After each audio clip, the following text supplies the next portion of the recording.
I read an article.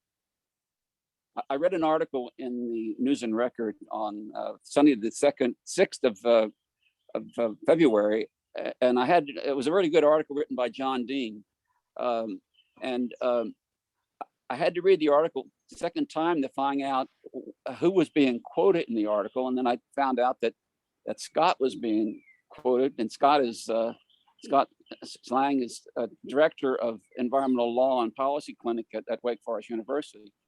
So on Monday, after I saw the article, I dropped in. I did a Google search. Everybody does a Google search, right? And I found out about Scott, and then I dropped him a note and asked him if he'd be willing to do a Zoom with us. And he got back to me with like an hour, which was really wonderful. And he said, certainly. And then he said, I think our paths have crossed in the past. And it turned out that he had worked for a law firm in Washington and had reviewed some documents that I had written when I was working. But anyway, with that, the Winston Weaver fire was very dramatic and impacted a lot of people of color and people of lower income. And as a work group, we have never really thought about environmental justice as an environmental issue. But for those who have to live next to plants like this or other plants, it is a huge issue. I think there are a few examples of some things that have gone drastically wrong with people living near plants or hazardous waste sites. And the first one that comes to mind to me was Love Canal. And probably most of people don't even remember Love Canal, but it was a place in Niagara Falls, New York, where homes were built on top of a hazardous waste dump. And when it rained, the toxins came to the surface. And then probably the worst disaster from environmental justice standpoint was sadly in Bhopal, India in 1980s, where anywhere between 4,000 and 16,000 people died because the reaction for methyl isocyanate that was being used by Union Carbide got out of control. And that was really never knew exactly how people died. As far as Winston Weaver, the big issue there, aside from environmental justice, was the ammonium nitrate at the plant. I think there was like 500 tons of ammonium nitrate there, and put that in perspective, that's 100 times more than Timothy McVeigh used in the bombing of Oklahoma City back in the 90s. So it was really a big issue. So with that, Scott, I'm going to mute and let you take over. Thanks, Dick, and thanks, Janie, for running the show, and thanks everybody for being here. It's wonderful to get to be with you. Thanks for what you do as part of the League of Conservation Voters. It's an important group that I've often admired. If it's okay with everybody, I'm going to share my screen because I'm a law professor these days. We can't do anything without doing a PowerPoint. So hopefully you can see the screen okay without too much difficulty. Folks see my PowerPoint? Yep, okay, great. So my background, as Dick mentioned, I've been on both sides of the fence, so to speak. So I've spent a long time representing companies, including Syngenta, Monsanto, Dow, DuPont, other companies, and also was with the Environmental Law Institute and a nonprofit called Landesa for a total of 20 years, and started teaching 3 years ago here at Wake Forest, which I really love, and running the Environmental Law and Policy Clinic. When Dick asked me to talk about environmental justice, I was excited to get to do that. But I wanted to ask you first, what words or examples come to mind with environmental justice? And Dick just mentioned Bhopal, India, Love Canal. Is that what you think of with environmental justice? Is there anything else folks think of when they think about what that really means or what it is? Well, here in Greensboro, we can say the White Street landfill and the houses that were built around it. Yep, that's another good example. Teresa? Well, living near hog farms, any sort of industrial animal farm, or living near power lines in Houston, the corridor that goes up where the refineries are. Yeah, there's Cancer Alley outside outside Houston as well. I think someone else unmuted. Yep. Anybody else? I've read I read an article not too long ago. I think it took place in Louisiana, and it was an African-American community, a poor community, and it was an issue with sewerage. Mhm. And the city or the county or whatever would not install, an adequate sewage system Yep. and water, I think, to the area. Yeah, Judy, And that's a good, sorry. Yeah, go ahead. Sorry to interrupt, but I had that same problem in Washington, D.C. I lived at the bottom of Capitol Hill in Northeast D.C. at a time when that was an area that was pretty downtrodden, and when it would rain hard enough, the sewage would come up in our basements, and the city would do that. So we're going to talk this afternoon briefly about what is environmental justice, to give you some kind of legalistic definitions. What causes environmental injustice? Because if we have environmental justice, there must be an injustice to go after. And then what remedies are we using today, and what are the kind of developing remedies that we're seeing happen? I'd love for you to interject at any time. Don't hesitate to interrupt me. I'm always more happy if this is a discussion or people have questions in the moment. Under the definition from EPA, environmental justice has two components. First is fair treatment, and second is meaningful involvement of all people, regardless of race, color, national origin, or income, with respect to the development, implementation, and enforcement of environmental laws. What's important about this is these two elements of fair treatment and meaningful involvement. All we've really addressed so far is meaningful involvement. When we walk through the end of the day today, I think you'll see that EPA has done a fairly good job of making sure that people can try to be meaningfully involved, but making sure that everybody, regardless of what language you speak, how much money you have, or your race, is treated fairly by environmental laws is something that is still pretty far out of our reach. Anybody know where the environmental justice movement started? Any ideas? I don't. Guess where? We're in the seat of it. It started in Warren County, North Carolina in 1982. There had been someone, as happens not infrequently, it happened in Times Beach, Missouri as well. Someone had sprayed a bunch of PCB containing oil on the dirt roads. Right. And when the That's North right. Carolina That's right. folks went and gathered that dirt, they needed to put all this PCB contaminated dirt somewhere. And they decided, well, we'll put it in Warren County. And Warren County was 84% African-American and already had other landfills and a pretty high environmental burden. And the local people said, no, we don't want all these PCBs in our community. In the end, they lost. But it was the first time people of color stood up and said to the state, you can't dump this in our backyards, per se. And most scholars will tell you that's the beginning of the environmental justice movement. There is a well-documented relationship between race and toxics or toxic substances. The region that we're in, EPA Region 4, 75% of hazardous waste sites are located in African-American communities, which if you think about it, there's no way that that's fair, right? I mean, that's not equal treatment. With 26% of the residents below the poverty line. In 1987, going way back when they looked at all the different factors that could lead to the siting of hazardous waste landfills, the number one criteria that was associated, it wasn't causal, but was associated with the siting of hazardous waste landfills was the race of the people in the community where the hazardous waste landfill was put. So the relationship too between enforcement. So you have EPA out there doing its job, and by and large, they do a pretty good job. This is the article that made Marcia Coyle famous. If you ever watch the PBS NewsHour and you see Marcia Coyle doing the summary about the Supreme Court, she wrote this article. And her finding was that there is a racial divide in the way the US government cleans up toxic waste sites and punishes polluters. White communities see faster action, better results, and stiffer penalties than communities where Blacks, Hispanics, and other minorities live. Unequal protection often occurs whether the community is wealthy or poor. And that's one issue which is hard to tease out, and I don't think we can completely tease out. But people often, the most frequent knee-jerk reaction, and frankly, my reaction for 20 years was, you're conflating race and wealth, race and income.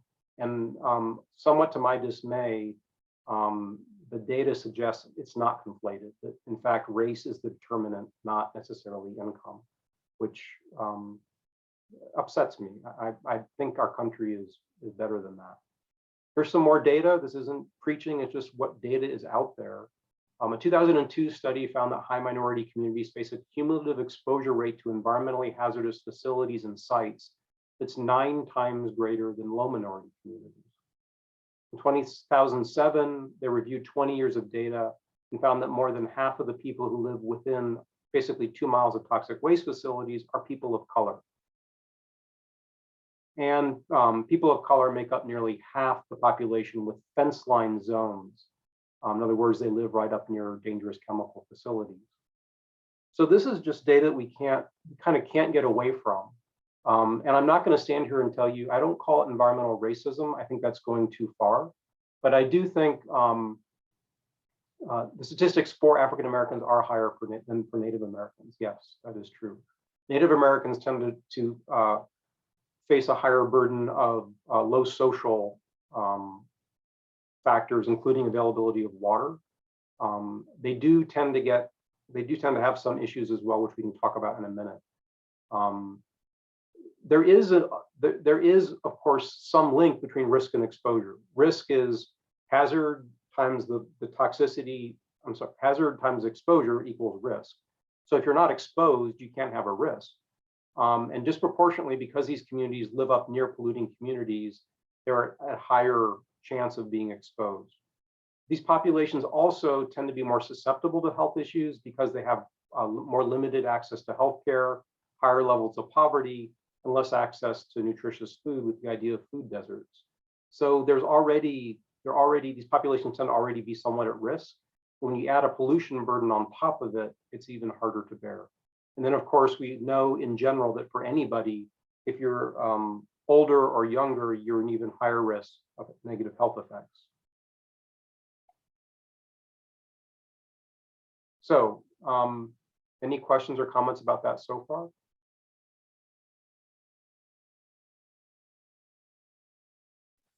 I would just say that the Ward brothers are very famous in North Carolina for their the Ward transformer putting the oil on the road that ended up in Warren County.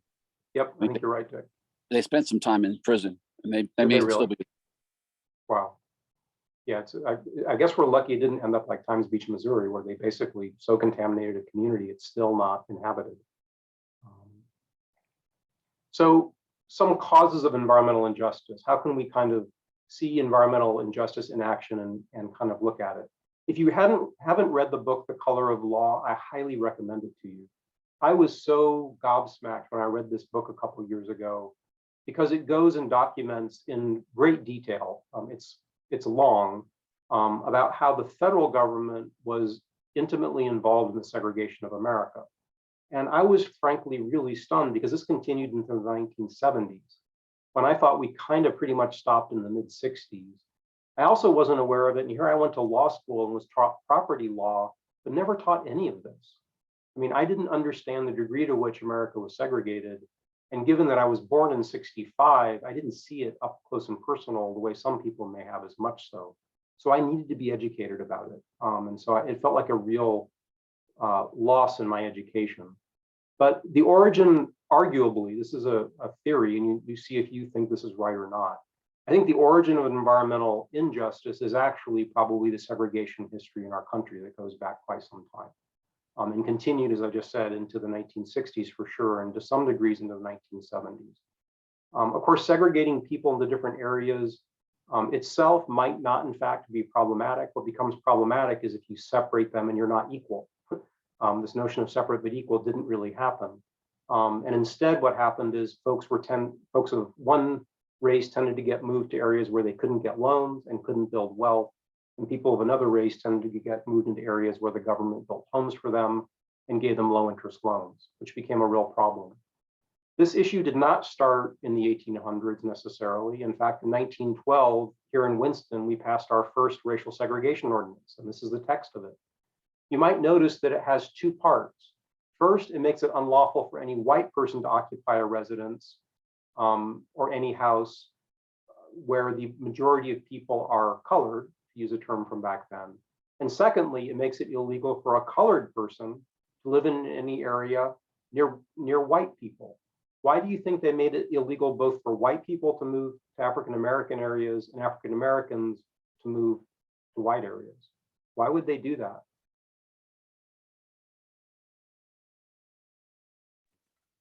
I don't know. It's a good question. It's I- because I of the, thi- oh, go ahead. I think it's just to make it sound fair.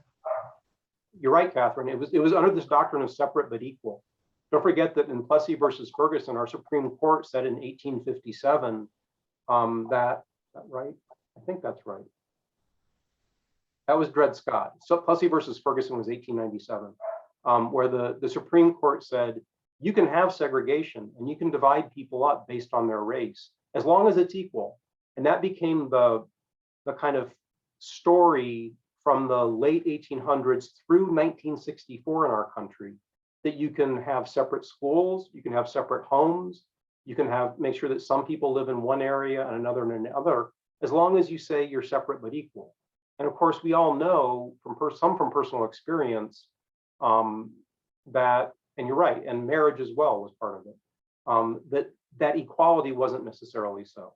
So if you go and look at the schoolhouses that were built for African-American children versus those for whites, they were dramatically different. The waiting rooms for whites versus the waiting rooms for African-Americans and the train stations were dramatically different. But this is a holdover from that idea that as long as we say whites have to be over here and blacks have to be over here, they're separate but equal. And unfortunately, I think that's part of the basis of how we got to this environmental injustice, because we held on to that idea. Now, that got operationalized in a couple of different ways. Yes, we've talked about you had to have different waiting rooms, different buses, different schools, different movie theater seats. But another way that this happened was through the federal government running something called the Homeowners Loan Corporation, or HOLC. It was a predecessor to what we now know as the Federal Housing Authority, Federal Home Loan Association, Freddie Mac, Fannie Mae, or our distant predecessors. But the the Homeowners Loan Corporation went throughout America and drew maps. And this is where the idea of redlining comes from. They drew maps to show where people should loan money and where people shouldn't loan money. And where places where money should be loaned was green or A, called best. And these were upper middle class white neighborhoods. And they were ethnically homogeneous in the terms of the day. That's the term they used, meaning it was people who were white and spoke English. The next level down was still desirable, which was generally nearly or completely white, US-born neighborhoods that were still desirable. So again, we had not just this idea of race, but also at this time, because we're talking here from the 1920s to the 1960s, if you were European born and spoke a non-English language, you were also suspect, as well as people of color. You started to not want to loan money into areas that were yellow line. And those are areas which were often working class and or first or second generation immigrants from Europe. They often lacked basic utilities and tended to have older building stock. And then this is where redlining comes from, the term, is they would color the maps red if they were infiltrated, which was the word that was used, with undesirable populations such as Jewish people, Asians, Mexicans, and Black families. And these areas tended to be closer to industrial areas and to have older housing. So this is Winston-Salem under the HOLC map from 1937. And to give you some bearing, this line is Renolda Road, and this line is Main Street, South Main Street, well, Main up here and South Main down here. So you get a sense of where you're at. This is Renolda, this is Wake Forest up here. This is South Side down here. And then of course we have now downtown Winston is right here. And then the airport is up here to give you kind of your bearings. So you can see that the areas in Winston-Salem were predominantly that were where they should loan, or where the white folks were, which is here in western and somewhat northern Winston-Salem. South Side was suspect, and large parts of eastern Winston-Salem were highly suspect. If you look at today's demographics, it pretty much tells you how we live in Winston-Salem. Blue dots are white people and green dots are Black people. And these same lines apply today. This didn't stop in 1937. 100 years later almost, we're living in the same pattern. because you don't just change neighborhoods overnight, and people don't just move overnight. There's also ways in which this got put into place. Does anybody know what was built right through here that also became the dividing line? Railroad. Railroad, yes. And in the 1950s, what did they build when the laws got struck down and Highway desegregation? 52. The real Highway 52. Highway. Right. Yep, Highway 52 was built to actually become the demarcating line, and it is very much the demarcation line. And that happened in cities across America. And it was not by happenstance that happened. It was very much a way for people in power to continue what had already happened. And it continues today. So let's look at this. Let's see how pollution today overlays with these maps. This is a map I found that says where flood zones are in Winston-Salem and areas where you need to keep an eye out for flooding. So you can see these are the same two lines of demarcation again. And there's not all, there are some areas for sure in Southside in particular, but Western Forsyth, Western Winston-Salem tends to not have problems with flooding, whereas you have more flooding potential in the areas that tended to be people of color. Is that causal? I don't know. I don't know, do you put people, or do people tend to move to areas that are low-lying and therefore lower value? That may just be a natural phenomenon. Certainly you want to be careful and not live in a floodplain if you can avoid it, but it goes beyond that. Now take that same idea and look at where people are exposed to particulate matter in Winston-Salem. The darker the color, the more particulate matter. The highest levels of particulate matter exposures tend to be in eastern Winston-Salem. Look now at exposures to ozone in Winston-Salem. Again, people who tend to get exposed to ozone levels in Winston-Salem tend to live in eastern Winston-Salem where people of color live. And this is the demographic data from today. This shows you the people of color and their the demographic index. So predominantly people of color and lower income, which again, this shows you people of just color and just income. So again, all these data just point to the same thing. And sadly, also when you look at low life expectancy and asthma rates, they're in the exact same areas. So these things, this is all environmental injustice. This is what people mean when they say environmental injustice, in that it doesn't mean that someone did it intentionally. I don't think anybody who's going to be an honest scholar can say, oh, so-and-so did this intentionally to harm so-and-so. I don't think we have the data to say that. But I do think we have to be honest about the, about the long history we have in our country and how it plays out in our environmental impacts. I thought this was intriguing too, because this shows risk management plan facilities. Under the Clean Air Act, if you have a risky enough activity, you have to have a risk management plan. And those facilities tend, again, to be almost entirely concentrated in communities of color, where you have a risk management plan. Interesting note, do you think Winston Weaver had a risk management plan? They didn't. Why might they not have a risk management plan when they could blow up something the size of 50 federal buildings in Ammonium nitrate's not regulated. Yep, ammonium nitrate is not regulated. Dick, why do they not regulate ammonium nitrate? Fertilizer. The fertilizer. It's used by a lot of folks, and there's lots of it, and it's an agricultural chemical. And except for pesticides, agriculture and agricultural chemicals tend to get a buy when it comes to environmental regulation. Agriculture in general is the least regulated industry in America. So that gets us to Winston Weaver and to talk for a minute about, well, actually, before we do that, any questions or comments, any pushback on any of these maps I've just shown you? These maps, by the way, all come from something called EPA EJ screen, or environmental justice screen. It lets you go through and wherever you want to just pick these different layers and see how they interact and see what they look like. So you can do this for Greensboro too, and see what happens in Greensboro as you overlay all these different things, including like critical service gaps for water and sanitation, and all these different sources of exposures that people have. It's an intriguing map. It's an intriguing data source. I'm a lawyer, so I'm open to opposing opinions, and I actually wouldn't say even opposing, but I actually like my students to like say, well, no, what about this? Because then we get to talk and we get to think about it. So if anybody has anything, you're welcome. Well, I See, I was not born in or grew up in this country. So for me, it's some of these things, I see them probably with a different kind of eyes. My parents immigrated from Italy to a South American country, and when I was little, and most of us lived in places. I mean, we tended to congregate in places where other immigrants from the same, I mean, the Germans were with the Germans, and the Italians were with the Italians, and the the Spaniards were with the Spaniards, and that is and that to me is logical. So I don't think it may have been something that it was done on purpose. It's just something that happens.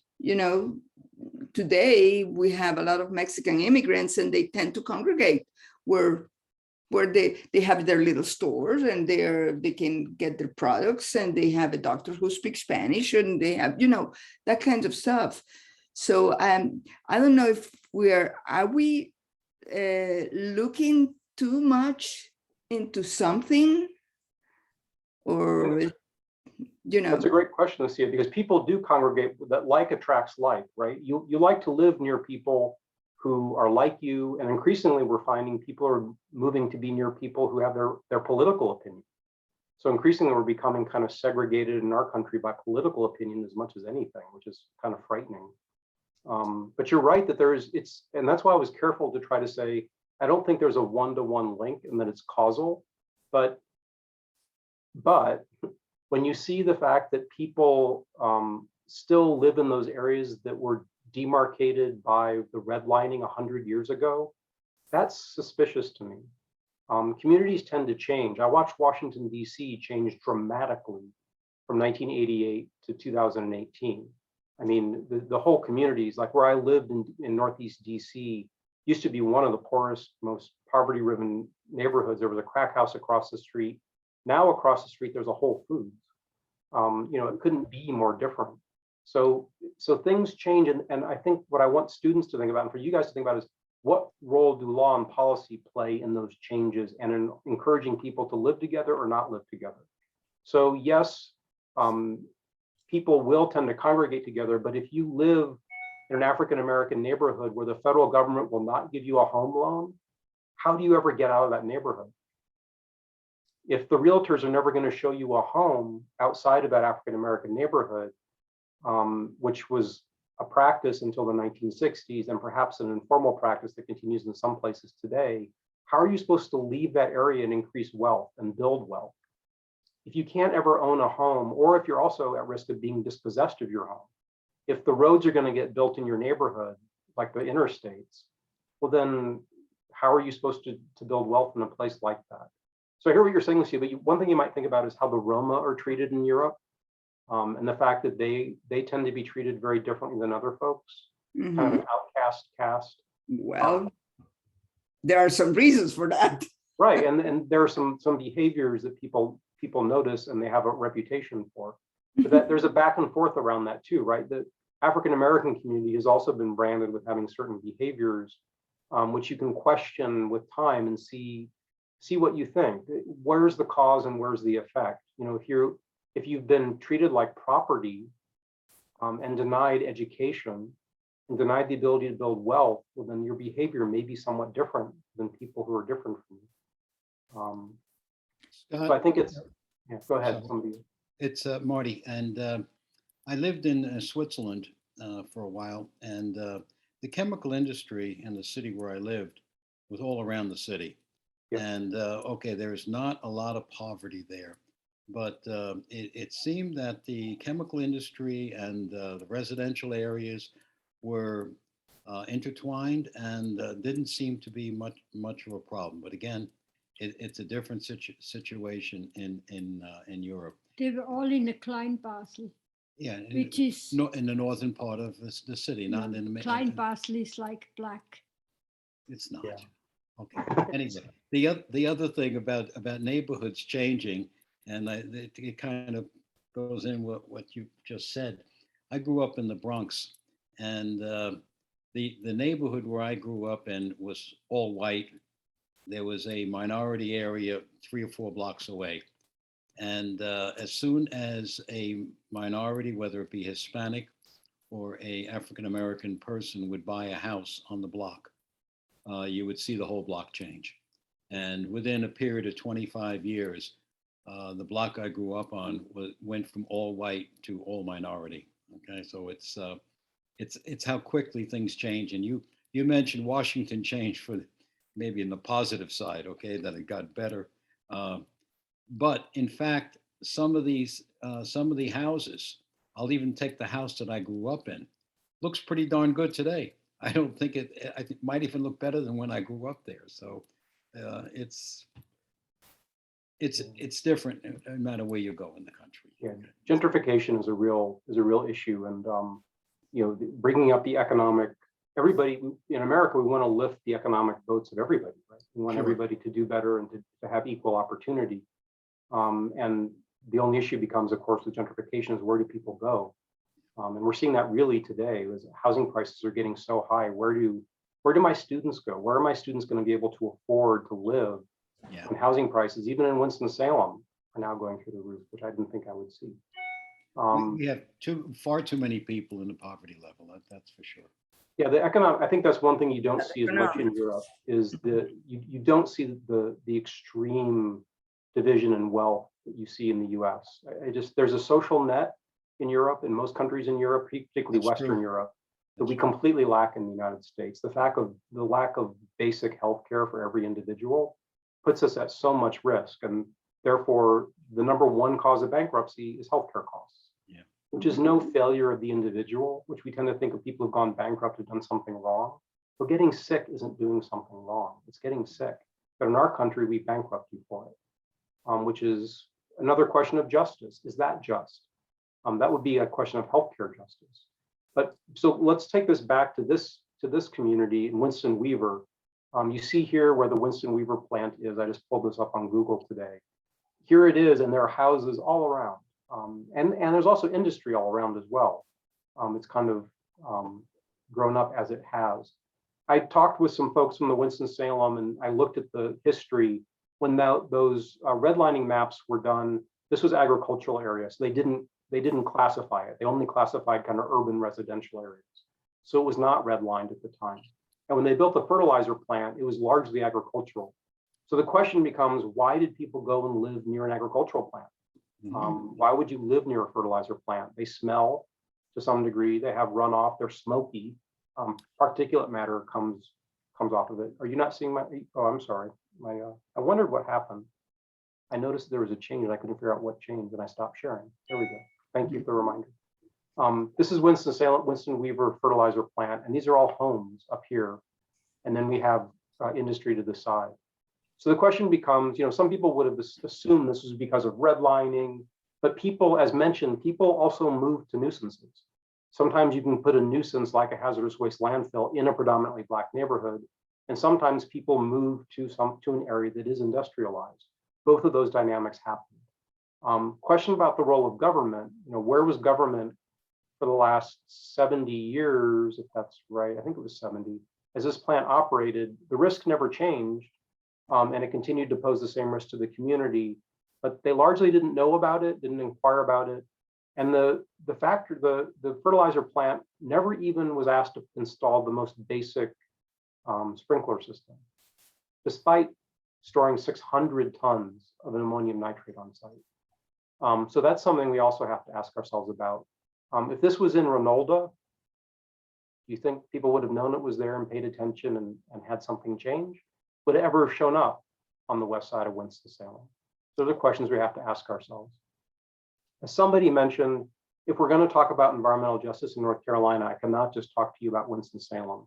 I need to also share about concentrated animal feeding operations. I really encourage you, if you want to seek it out, to watch this documentary called Right to Harm. It's a play on the right to farm laws that we have in North Carolina and in most other states. In North Carolina, we saw a significant increase of concentrated animal feeding operations in the 1980s and 90s as we went from a fairly small farmer model to concentrated feeding of animals on behalf of a grower. So the pork company gives you the hogs, gives you the feed, tells you to build the sheds to a certain specification, and you're just basically a contract grower of the hogs. The rest is up to them. This became we now, I think, supply 10% of the nation's pork, mostly from Eastern North Carolina and predominantly African-American communities. It's highly concentrated. You may know that it continued to grow, and the North Carolina legislature only stopped CAFO's growth when they started to propose one-year Pinehurst. And I'm not making that up. Once the CAFOs started to move outside of the areas that were predominantly African-American and rural, the legislature stepped in and stopped. There were other things that happened as well. After that, there was a hurricane, I'm sure you're aware of, that caused massive flooding, and it caused people to look at the technology that was being used and question whether this was fair or not. But citizens had been telling North Carolina's legislature for years that they were tired of living next to these hog factories. You should know that twice now the US EPA has agreed to hear petitions from North Carolina residents that our State Department of Environmental Quality's behavior around CAFOs has unduly burdened people of color. The first one was back about 10 years ago. The last one was a couple of months ago. So this is not an old problem. This is a current active problem. At least EPA was willing to look at it. EPA does not have to accept the petition. It's up to them to decide whether to look into it. And accepting the petition doesn't mean that they found there is a problem. It just means they're going to look into it. The concern they have now is, it's kind of for an environmental group, it's kind of a horrible problem. You have these CAFOs that have all these giant lagoons of liquid hog waste, and one of the predominant things that come off, beside the really obnoxious ammonium, is methane, which of course is a horrible greenhouse gas. It is a very, very short-term potent greenhouse gas. Well, there's a technology where you can put plastic covers over the lagoons and capture the methane and then turn it into biogas. And it's a great climate story. It's a wonderful reduction in greenhouse gases. But the lagoons are still there right next to the neighbors. And all they've done is concentrate the gas. And so there's this division now in North Carolina between environmental groups about whether to oppose or not oppose biogas. And it's, for someone who my main goal is to have us do better with the environment and not harm people and make people's lives better. It's one of those horrible decisions to have to try to navigate. And it's the concern that, as you'll hear in a minute, the concern over these approvals is that instead of asking each bioplant to be approved and permitted individually, North Carolina is saying they can give a general permit for all of them to be approved at once.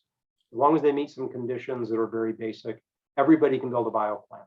And the environmental groups are saying, no, we're not necessarily against biogas and methane capture, but you should look at each of these individually and make sure the local community has a right to say something about what's happening in their backyards. And that's actually the main concern. What's the largest water polluting industry in the United States? Farming. Nasty chemical plants. It's farming. It's Farming by far. Yep. Yeah. Farming is number one. Industry is number 12. Got the we did a program a couple years ago on hog waste in Dubin County, and every time we have a big storm coming through, we hear that the farmers have lowered or emptied the lagoons so they wouldn't flood, the way they wouldn't overflow. But what they don't say is the way they emptied them was to spread the lagoons on the farm fields, which then subject them to runoff. The same thing. You just wouldn't overflow a lagoon, you just overflow the field. Exactly, Dick. And not to mention there are people who tend to live next to the fields where the spraying happened. And if you watch Right to Harm, you'll hear people saying they've sprayed hog waste on my home. And it's just not acceptable. And so as a result, as you may have heard, a Wake Forest law graduate, Mona Lisa Wallace, started winning a bunch of toxic tort suits, or nuisance suits, not toxic tort, but nuisance suits against hog farmers in North Carolina, and won huge settlements, huge cash awards And of course, the North Carolina legislature then promptly outlawed the lawsuits and made it illegal to sue, which is how that works in North Carolina. So if you're someone of color living near that, and you see that happen, you go to the legislature and they tell you you don't have a problem to begin with, and you're complaining about something that's good for the economy.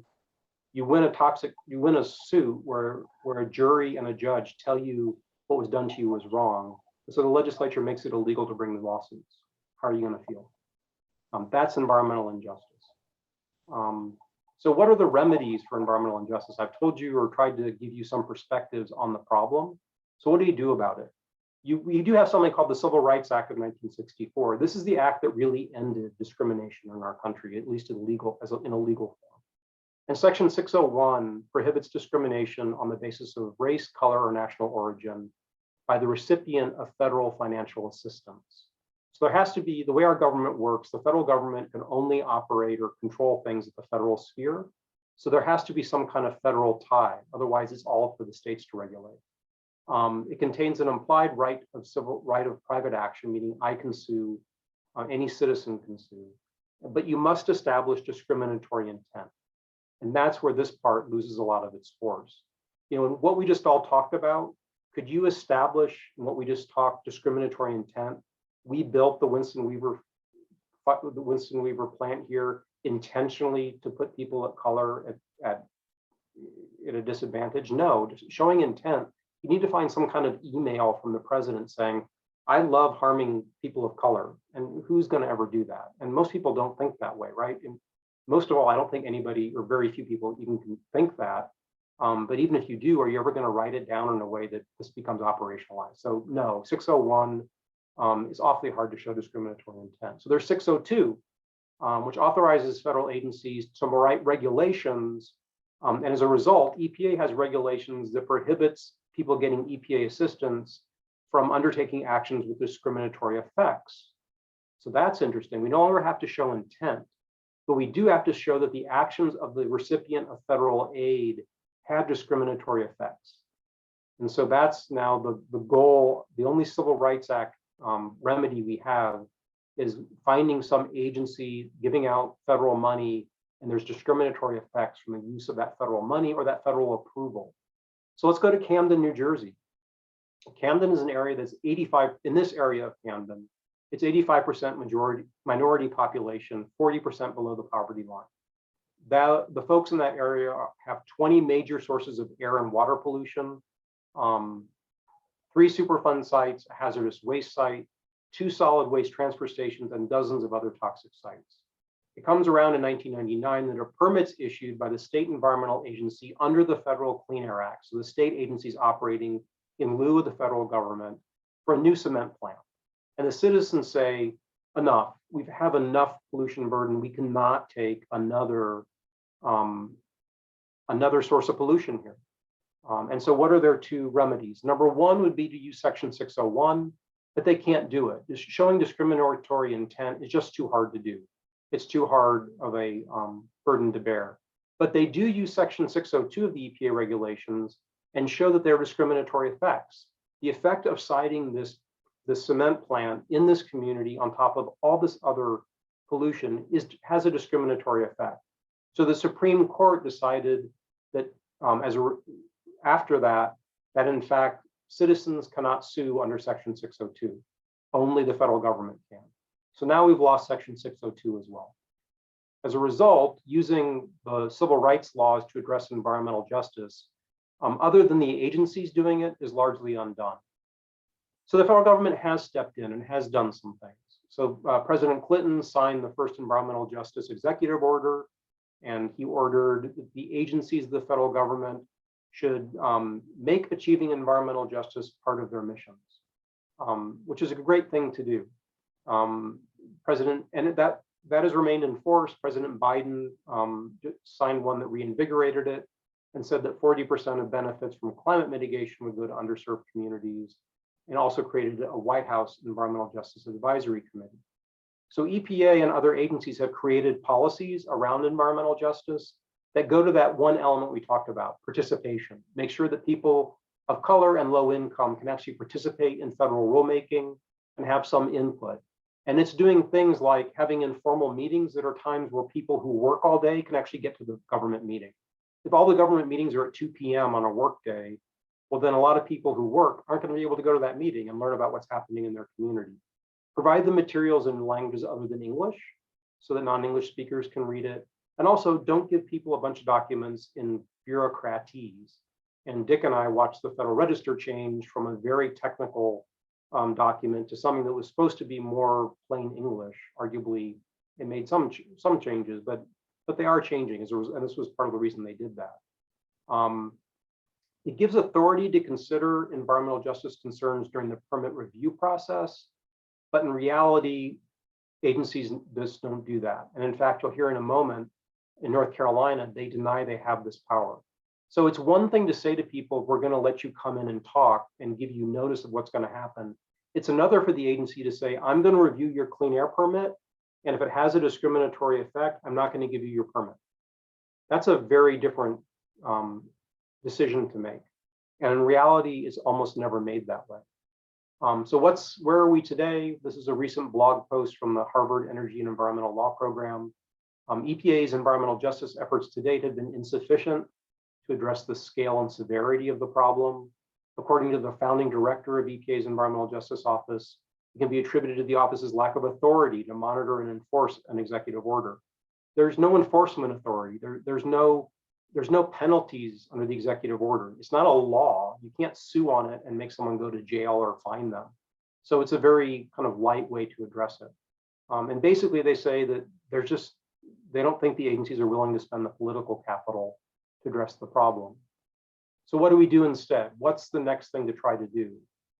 People are arguing that we need an environmental justice 2.0 that addresses that first issue, that there shouldn't be unfair burden on a community just because they're of color, low income, or speak a different language.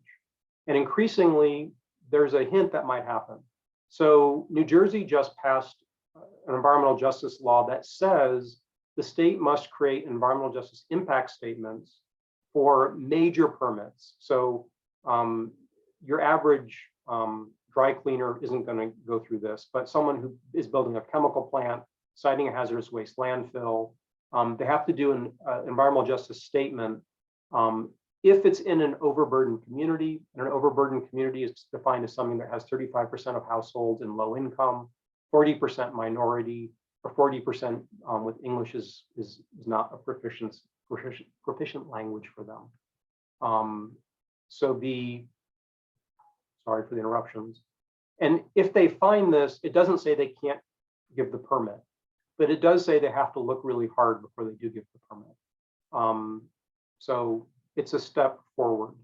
I want to let Sherry White Williamson, who's currently with the North Carolina Conservation Network, give her perspective on what's happened with CAFOs, and she's also going to speak about the biogas controversy we talked about. Communities were concerned after the summer General Assembly passed a farm bill, and the farm bill included language that would allow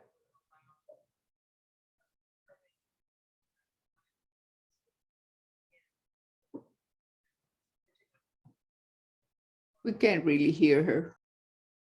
No. Okay, if you can't hear her, then I won't play that. What she just goes on to say is the problem with the biodigesters in the hog farm was the fact that it was a general permit and communities didn't really have a say in it. And she gives kind of a personal perspective of what it's like to live in a community where that happens, and her perspective. You can find this online with Inside Climate News if you're interested to learn more from it. And also I'll give the PowerPoint to Dick. Whoops.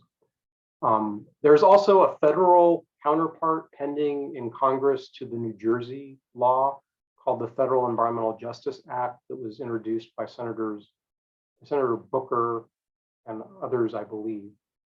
It would require the consideration of cumulative impacts and persistent violations when you're giving a clean air or clean water permit.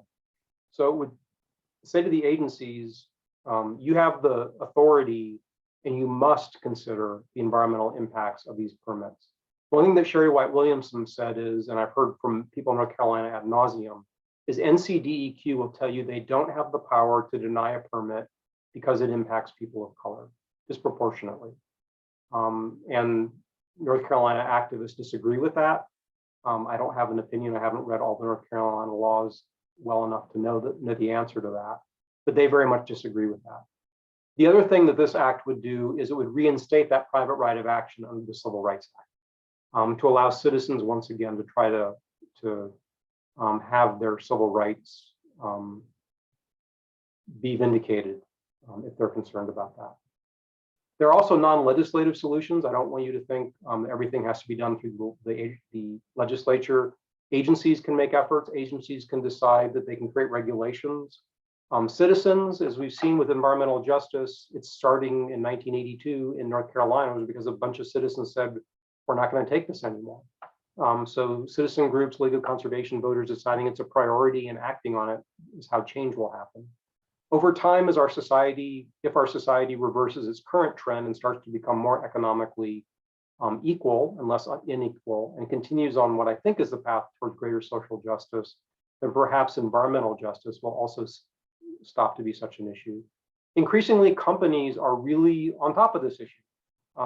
Company efforts at what's now called environment, social, and governance, it used to be called corporate social responsibility, in my opinion, are real and meaningful and make a real difference.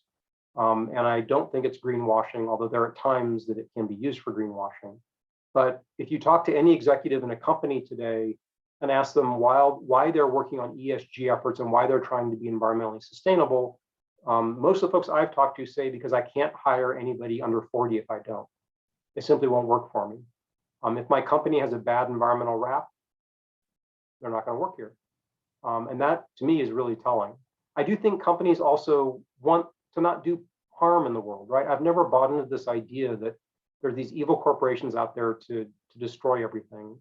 Companies are made of people, and people tend not to like to behave like that. So I give them a little bit more of the benefit of the doubt.